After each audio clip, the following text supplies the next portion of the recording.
Call of Duty's had a bad reputation lately with the decisions they've been making for the direction of the game, and even with the marketing that they've been doing, talking about all the things that the community wanted changed back are being changed back, like, for example, the mini-map. I'm still a little bit skeptical. So today, I'm going to talk about some things that if I see in Modern Warfare 3, I will probably be uninstalling. My name is LJ, and welcome to FPS Guides.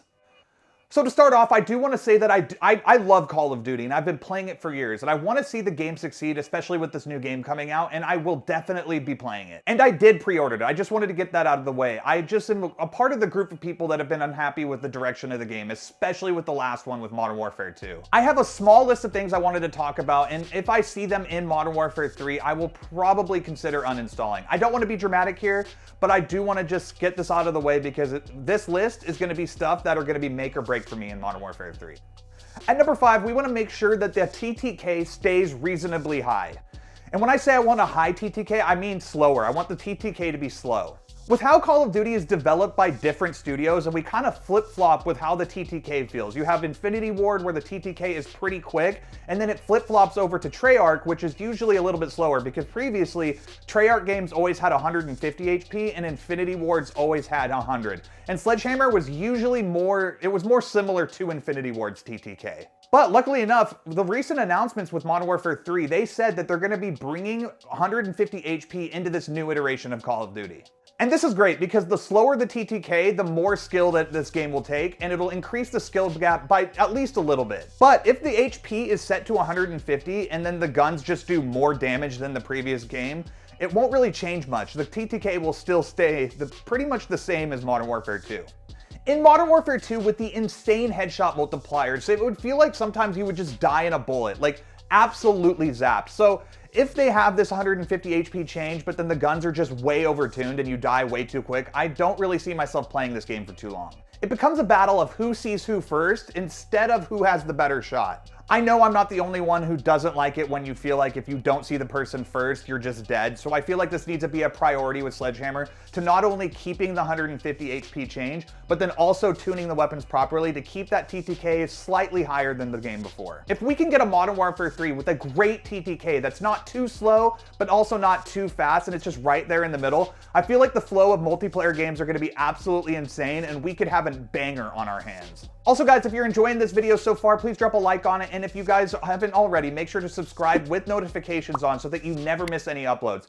With the game coming out soon, we're going to be dropping a lot of videos upcoming to its release, and then when the game comes out, we'll be dropping a ton of tips and tricks, guides, news, anything in between, so you guys will not want to miss out on that. At number 4, skill-based matchmaking being just turned up way too high in casual pubs. A big part of why XDefiant and its community is making so much noise before the release is the fact that it will not be having SBMM. And this is a little bit of a controversial thing because some people feel like if you're not an absolute tryhard, you're just going to get destroyed with no SBMM. But I don't think that's the case at all. Without getting too much into why I think SBMM is not a fun experience, I will leave it at this. With SBMM, and especially with it tuned way too high sometimes, you have to be a tryhard in every single game you play. It also feels like you don't get, none of your matchmaking games prioritize ping, so you're always playing on a high ping server. And the third thing is, it feels like you can't really play with friends who aren't as good as you, or they're not at the same skill level as you. So overall, I just don't think it's worth it to have turned up so high like it has been in recent CODs. I remember when I was playing Warzone that I would never get a West Coast server. It would always prioritize skill, so I would be put in East Coast, so I'd be on 80 to 90 ping every time. And even though I'm playing people in the same skill level as me, I would always be at a ping disadvantage. I understand why they have this in matchmaking, but in my opinion, if you're in regular casual pubs, it should always prioritize ping over everything, and then keep the skill-based matchmaking within the ranked playlist. Sometimes I just want to chill with some music on, play the game normally, and not feel like I'm in map 5 round 11 at COD Jams. I do enjoy competition when it's warranted, but I feel like they need to keep SBMM out of casuals and just leave that stuff to ranked playlists. At number 3, DLC maps have to come quick. I feel like the game might get a little stale with only having the Modern Warfare 2 remastered maps off release. Okay, like many other people, I am really excited to play the old Modern Warfare 2 maps, and I'm really excited to see how they play and flow with the new advanced movement that we've had in the more recent Call of Duties. I think it's going to be an absolute blast going back to these Modern Warfare 2 maps, but I cannot shake the feeling that If these maps are the only ones in the game for too long, it's just gonna get stale. Like 2-3 months into the life cycle, wanna start playing some other stuff, some new unique maps that they come out with.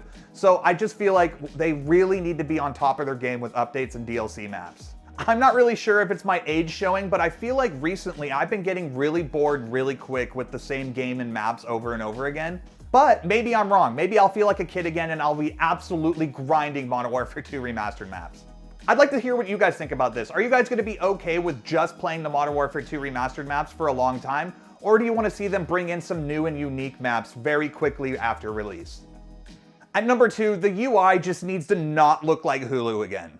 I don't know if it's just me, but bad UI in games just absolutely make me rage. When Modern Warfare 2 dropped, it was just an endless scroll from left to right with a bunch of tiles and then pages of stuff just hidden in. It was just not a good experience. There's literally videos on YouTube with hundreds of thousands of views just giving you a guide on how to make it to different places in the menu. And if that doesn't say that the UI sucks, I don't know what does. I'm a simple man and I just loved the old Modern Warfare 2 menu that was from 2009. It was simple. You had your names on the right and then you had your barracks, create a class, your leaderboard stuff, etc. on the left. It was just really simple, no BS, and I feel like this is what they need to kind of try to go back to. Can we just all agree that going back to the simpler, older menu systems was just a more enjoyable experience? And I'm just gonna say this right now. Modern Warfare 2 2022 had the worst menu in any game ever. I wasn't a fan at all. And finally, at number 1, game optimization needs to be top tier and not be crashing a ton. This is honestly a given, and they've gotten better recently, but sometimes they would update the game and things would just crash or you'd get less frames. You'd click on your social system in Modern Warfare 2 and the game would crash, or you'd click on the wrong thing in the UI and the game would crash. Like, you cannot be having problems like this with a AAA title. And this goes back to my previous point about the UI. If you make things just way too complicated, you come with a bunch of extra problems. Other stuff I can remember is like in Warzone, if you ran a car into a certain rock, it would just crash the server. And if things like this are not fixed really quickly, it'll just ruin the experience for me. And as for optimization, I understand that as you add more stuff into the game, you might lose a couple frames here and there, but it felt like every single update, I'd lose like a considerable amount of frames. And I have a pretty beefy rig, so it just didn't make sense to me. I'm just hoping that they take a player experience is the priority approach more so than profits are the priority. And I know this is wishful thinking. I mean, they are a business, but we really need some wins on our side, man. COD has been walking over us for way too long, and I hope this game changes that. And honestly, with everything that they've said so far and all the changes that they're already announcing, I do think they're on the right track, but I still am a little skeptical, like I said before, but we're 2 months from release and just barely over a month away from the beta, so I can't lie, I'm getting really excited to grind this new COD. Guys, I hope that I didn't sound like just an absolute hater this whole time. I wanted to put together a video that just had a list of things that either can't be in the game or needs to be updated or can at least be looked at so that we can have the absolute best Call of Duty game we've had in the last few years. Alright guys, that's going to do it for today's video. If you guys enjoyed, please be sure to drop a like on it, and if you guys have not already, make sure to subscribe with notifications on so that you don't miss any uploads. Also, one more thing before I go, make sure to drop in the comments below what you're most excited for with this new Modern Warfare 3, and if you guys think it's going to be the best Call of Duty we've had in recent years. As always, I hope you all have an amazing day, and I'll see you in the next video. My name is LJ, and this has been FPS Guides.